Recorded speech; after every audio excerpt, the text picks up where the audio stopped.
يا جماعة، أبو الأنبياء إبراهيم عليه السلام من زوجاته هاجر وسارة. هاجر أنجبت له إسماعيل، وسارة أنجبت له إسحاق، ومن ذرية إسحاق يعقوب ويوسف وأيوب ويونس وموسى وهارون وإلياس واليسع وداود وسليمان وزكريا ويحيى وعيسى.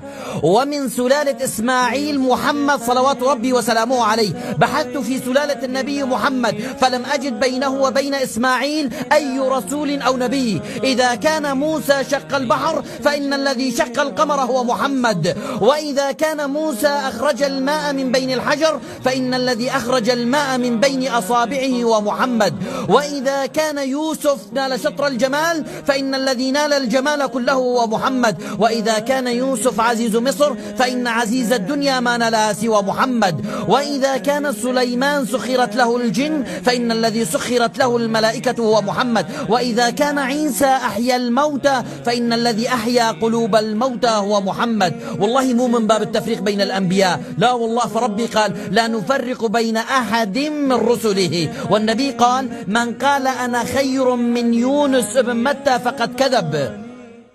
ولا أردت أن أبين بعض حبي للنبي. والشافعي قال ما أوتي من نبي أو رسول بمعجزة إلا أوتي سيد الخلق بمثلها. قال الله وما أرسلناك إلا رحمة للعالمين. فصلوا على سيد الخلق وحبيب الحق محمد.